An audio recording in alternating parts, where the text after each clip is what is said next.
Hello mga kababayan, magandang umaga po sa inyong lahat. Andito kami ngayon sa Toyota. Oo, para doon sa transaction namin kay Velos para makuha na namin siya. And today, flight ko na rin mamayang 12 o'clock. So ang oras dito ay 8:30 na. So, ayusin ko lang yung transaction ko, then later on, punta na tayo ng airport pa Cebu. So sana maaga yung matapos yung transaction na ito. Kasama ko pala si Rodel. Nakapila ka dun, Del? Sabi, direct na lang daw ako punta kay Sir David. Ha? Diretso na lang ako punta sa kanya pag nandiyan na. Diretso ka na lang daw sa kanya. Sige, antayin na lang natin. Baka meron na yan siya mamaya. Sabi ka? Magkape? May kape na ba? Meron siguro yan. Sige, kuha ka ng kape natin. Kung meron na. Thank you, Del. Wala naman ako masabi dyan kay Rodel kasi sobrang sipag niya. Matagal na yan ang driver namin. Sabi ko, pag makabalik pa ako ng Africa, taasan kita ng sa. Wala pa man ako ticket. So, hindi pa ako makakabalik. Kung may ticket na ako, makakabalik na ako. Dagdagan ko yung sahod. Ano naman yan? Lahat naman ng bagay binigay ko sa kanya. Lahat ng bagay. Hindi, pag lumalabas kami, totally pakain niya, mga ganun. Ibusugid mo ba? Eto na siya. Wala pang kape? Kumainit? Hindi pa mainit. Hayaan mo na, mamaya na lang. Velos. Si Madam Velos. Nakuha ko na yung mga resibo. Del, kompleto naman. May battery. Titingnan ko ng gulong sa likod. Ayan, mukhang maayos naman na siya. I-check mong mabuti, Del.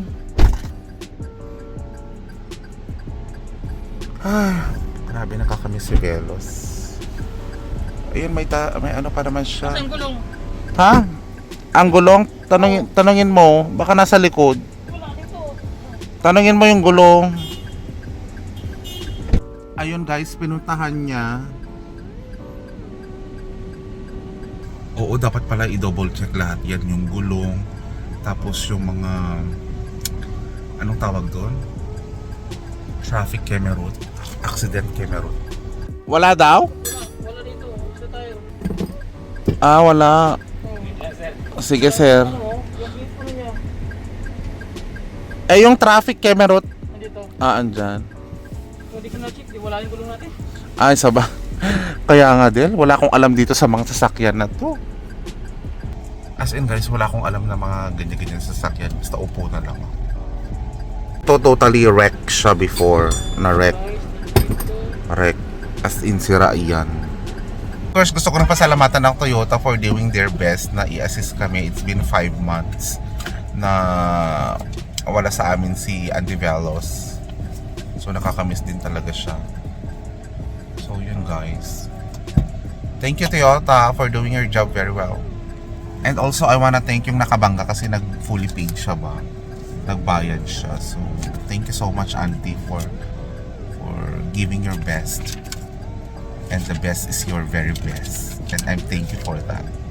Alam nyo, tong mga to, hindi namin tinatanggal to yung mga supot niya. As in, pero ngayon tinanggal na nila. Ayun, maibibigay na yata. Hanapin yata yung gulong. Alang nila yung gulong. O, balikan na lang natin kasi baka flight ko pa naman 12 o'clock. Ang oras na 10:20 na. Oo, i-check mong mabuti din. Check mo nga mabuti kung ganyan ba talaga yan. May tumutunog. Tunog naman. Oo, ipa-check mo nga, may tumutunog eh.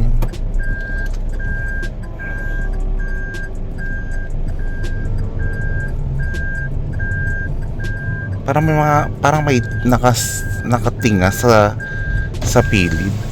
Ewan ko. Sarap ba, sir? Sa rubber daw. So sa rubber nga. Sa rubber. Kinabahan naman ako. Itong gate pa? Gate pa. gate pass na tayo para makaalis na tayo. So finally guys, Velos is with us. Ano pakiramdam na nakita mo ulit si Velos? Happy naman Oh, happy diba? Malaki na yung i-drive ni Rodel, hindi na yung maliit. Kasi yung maliit, nasa kabilang bahay na. Oo. So mamimiss din natin si maliit. Diba?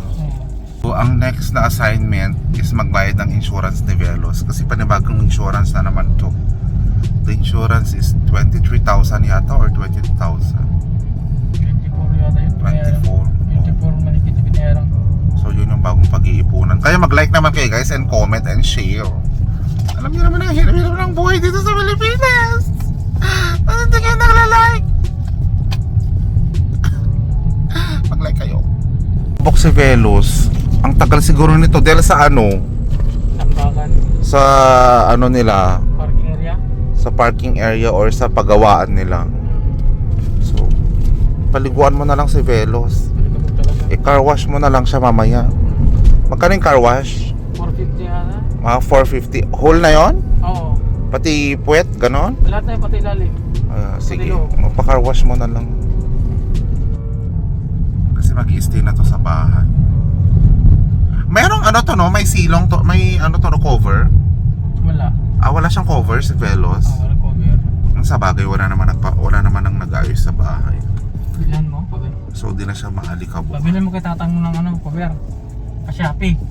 Pwede rin. Oo. Mag-check tayo sa Shopee. Ang gastos no kapag pag itong mga sasakyan grab. Pero konting tiis na lang din.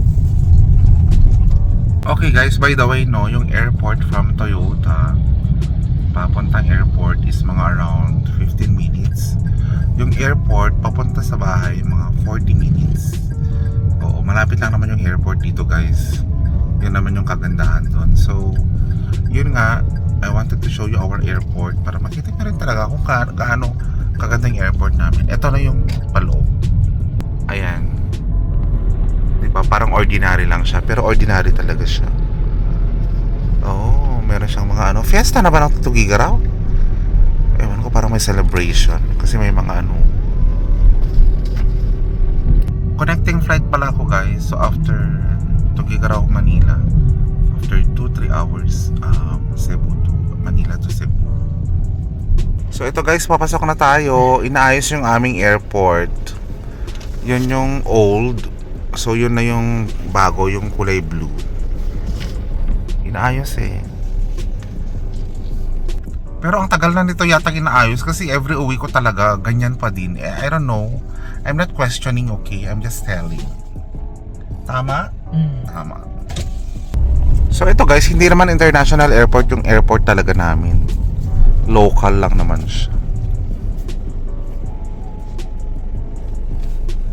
Diyan yung papasok. Departure.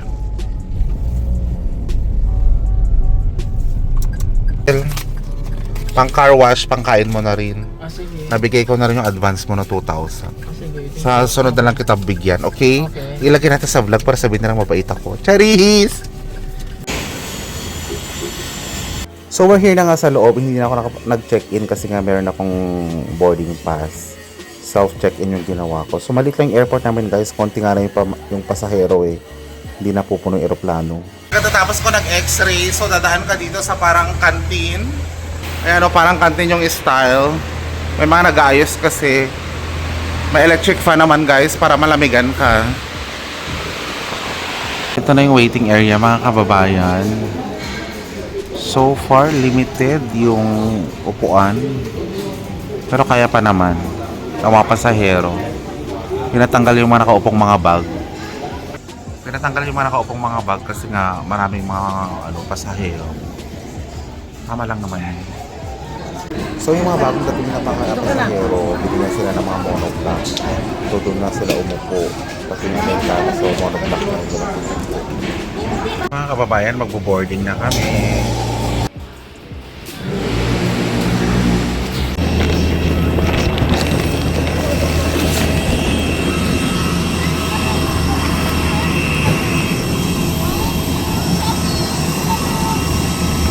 So guys, ganito yung airport namin. Maglalakad ka.